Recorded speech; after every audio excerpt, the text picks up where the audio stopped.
Chayce Beckham. Chayce, how you been, buddy? I've been good, man. How are you? It's good. You were coming in, and obviously we know each other. I just, and you have to pardon me for this, I don't ever remember who wins American Idol, and I worked on the show. I didn't know. I was like, man, Chayce should have really won that show. Then I looked, you won the show. Yeah. That was one of those times where it was like the person who should have won it won it. I mean, I guess that's why that, I wasn't sure, because usually I'm like, oh man, that person was really good. They're gonna do really well after this show. But you maybe never know. True, but you, yeah. You came into that show and you're just such a good singer. But where did you cut your teeth? Like, where did you do all of your singing? Well, man, I really learned how to sing at like backyard parties and like in dive bars and playing party music, and we do covers and reggae music and. Where'd you get your first guitar? Like, how old and where? I was 3. I was 3 when I got my first one, and 3? How do you play a guitar at 3? Well, I was a big kid, so it's like I was playing guitars at my grandmother's house that were like old hand-me-downs that were just way too big. So she got me this little like classical nylon acoustic guitar. I still have it when I was about 3 years old, yeah, and that was like my first instrument that I learned how to play. And was it always music to you then? Did you always feel like that was at least something you were going to do, even if it wasn't the only thing you were doing? I'm a horrible football player, horrible basketball player, I'm bad at school, just about everything else that you could, want to be good at, I'm not. So I tried my luck at songwriting and singing and stuff, but I couldn't sing growing up. It wasn't like something that was like just I stumbled upon it, and it was like I tried for a long time. You weren't good? Oh, it was bad for a while, trying to learn how to sing, and like I wasn't like a naturally just like gifted singer. I tried for a long time to sing in ways that worked for me, I feel like, and then whenever people were like, "Yeah, that sounds good," I was like really surprised. So does that mean there's still a chance I could be a good singer? There's still a chance. There's always hope. Yeah. I'm inspired by your story that I still can do it. I've tried to tell people that, but then people are like, "No, I'm tone deaf. Like it's not possible." And I'm like, "Well, there's definitely things that factor into it." But yeah, if you practice long enough, I think that like when I did the vocal coaches on Idol, like that was a nightmare because they were just like, "You're doing it all wrong." Because they're coming from like a traditional classical style of how teaching singing. How to project your voice and how to sing, and they're like, because I have a raspy when I sing, it's a lot more raspy than when I talk, and they're like trying to get me to pull that off, but that's just kind of, for me, that was like my natural auto-tune. It's like if I felt like I was off, I'd just rasp it up a little bit, and hopefully it sounded better. Well, I want everybody to hear you. By the way, Chayce Beckham's here. Really like this guy. I mean, I felt like you and I kind of hit it off. We definitely have a similar-ish background, spending time with you a little bit on Idol. But like Chayce is like a real dude, real singer, and he has a song called 23, and that's the song. You did this? Did you perform this as one that blew up? Yeah. I mean, it slowly has done.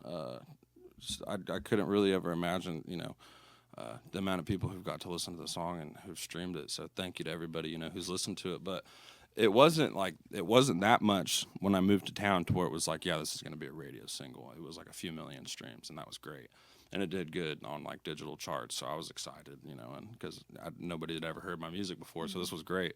But over time, it's just I put out new music, and I've toured a ton and just like traveled nonstop, and just kind of in the back, that song's just been like stacking up, and so. I went back and looked at it at one point, and I was like, oh, my God, where'd all these streams come from, like night and day?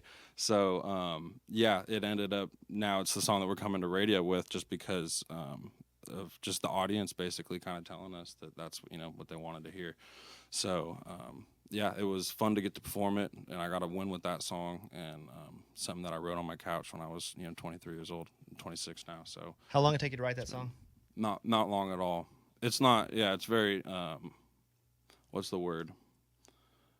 Whenever something's not typical, or it's very unorthodox. That's the word. That's very a good word, too. It's not something. Lunchbox said it like 4 times today now that he's heard it. He hears a new word, he keeps using it over and over again. Yeah. Unorthodox in what way? Structurally? Structurally, yeah. I think the way that I wrote it, even when we recorded it, they're like, oh, it should end right here. And I was like, no, it needs to go on a little bit longer. And I think it was kind of just like out of the box, it wasn't something that I put a lot of effort into. And sometimes that's like the best music comes from that kind of stuff, is when you just grab something and run with it. To write that song, and it is coming from personal experience, one, you have to have some self-awareness that you're struggling. And then 2, you have to like write it, and you have to go, well, I'm going to put these words down and then I'm going to play it for somebody, which is an extra level of vulnerability. So there's a lot there to get to the point where you actually record it and play it. So why that song and then, and why would you write that? Yeah, we were just talking about that, and it's a funny thing because it was like, you know, I'd made a ton of mistakes and burnt so many bridges at the time, and was just definitely headed down a horrible path in my life, and at the time, my girlfriend of 7 years, you know, like the song says, was breaking up with me. We lived together, and she was leaving the house, and she had been gone for a couple days, like went and stayed with her parents or something like that, and came back to grab some stuff and was leaving again.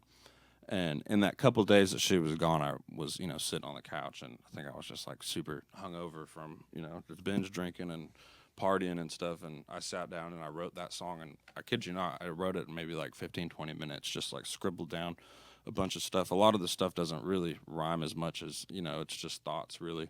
And then I've been playing that riff for a long time. You know, I wanted to do something with that riff. Which,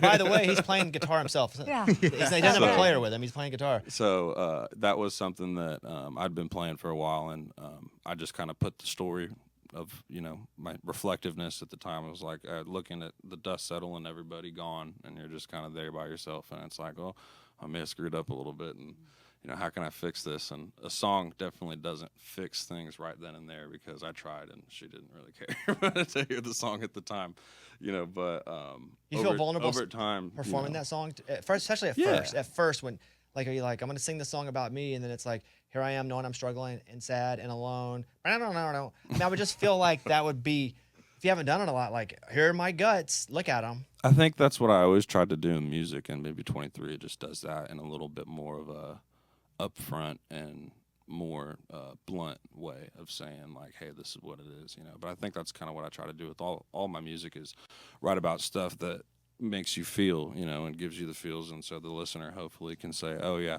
I'm that guy in this song. And to me, that's where the greatest song, I'm like, I'm this guy in this song right now, and it's like a little movie in your head when you're driving in your truck listening to music, you know. And that's kind of what music is for me, so I think it's cool. Chayce Beckham's here. We got 5 uncomfortable questions from listeners. Are you ready for them? Oh yeah. Why does Chayce spell his name weird? Ask my mama. Yeah. Because it's Chayce. Have you ever asked her what that's about? She said she got it from a book. Do you know which book? A naming book. Oh, got it. You know, like got it. That, I guess my name was supposed to be Mickey. That was supposed to be my name, and my like uncle Chayce. wanted to name his son Mickey. So it was like this conflict of interest, and my mom just picked a name out of a book, and that's what it was. Which, by the way, I'm going from memory here. You have 4 siblings. Are they all sisters? Yeah, that's right. I got 4 sisters. That's a lot. That's a lot. I mean, I was raised by all women for most of my life. So with my mom, my grandma, but that's a lot of that. Yeah, and then all their friends. Do you know how to like braid hair? Because there for a while I could do that stuff pretty good. I'm not bad. Yeah, you know? Good for you. I can braid hair, and I'm pretty good at all that. You know, all the brother stuff. Yeah. Much, you know. Last job before this. I worked at United Rentals. I was a driver for. We had equipment, you know, that kind of stuff for construction sites. I deliver equipment. Have you ever fished with Luke? Yeah, fished with him. I don't want to say a bunch, but we fished together quite a bit. How much did you make winning American Idol? Like, do they give you a check? Yeah. I mean, I know the answer to this, but you can answer much, it. You know, it's not much. They don't give you $1 million check if everybody wants to know. No, there's not $1 million. So if that's there's 990,000. You get all your money, you know, doing other stuff. And then finally, what's the story with John Stamos? Have you met John Stamos? Yeah, I met John Stamos. What was that? Is there a story? I don't know. These are the listener questions. I thought John Stamos was a really nice guy, and he gave me this bracelet that I still have.